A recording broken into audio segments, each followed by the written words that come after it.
Welcome to the Windows Computer and Technology channel, and this is, of course, a viewer question that I got by email about something that intrigues the viewer, and especially because it's tagged Windows 7, and he's using Windows 11. So if you're on Windows 10, Windows 11, you got to remember that Windows has a lot of legacy code and a lot of old stuff in it. It's part of the way that it's going forward to keep compatibility. And so there are some little old things that you'll find here and there if you start snooping around the system.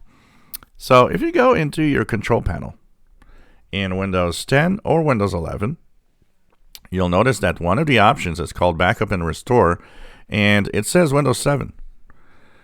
And so this is kind of, interesting to see how it works. And, of course, one of the first things that actually happens is the question is, well, does it work with Windows 10 and Windows 11? Yes, it does. It does. You can actually set up a backup if you want using this app in Windows 11. It still works. What it does is save, specific files and folders, and in the possibility of actually restoring them to an older time if something happens. For example, it will have a assortment of files in backup. So if you work a lot with a computer, what's nice with this is it's kind of an equivalent to what Mac computers had for a very long time called Time Machine, where what happens is that the computer backs up files but with dates on them. So the backup is not just we save the latest version, but there's the ability to go back and get a file that is an older version, which is kind of cool. You might have a new version, and sometimes you're like, you know what? I'd like to have something older because there's something in that older file that, is not in the newer file, and it's kind of a cool system if for some reason you want to have go back to a backup of an older file or document.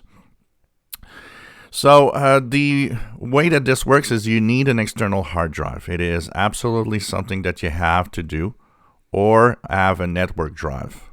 So that's very important. Without that, you won't have that capability working. So if you have an external hard drive, it's going to show up in the destination here. You'll have the ability to see it here and choose what folders are backed up and so on. You can also select some personal folders, because by default it will actually save your folders like music, documents, videos, stuff like that, but it will not pictures, but it will not save any very if you're outside of that, if you created folders that are outside of the main folders like music and documents and so on, you'll have to tag them, you'll have to choose them in order to add them to the backup. It backs up also some settings of certain apps and programs, so that if you go back in time, you'll actually have those settings back. It's a way to restore, for example, a lot of things if you reinstall Windows.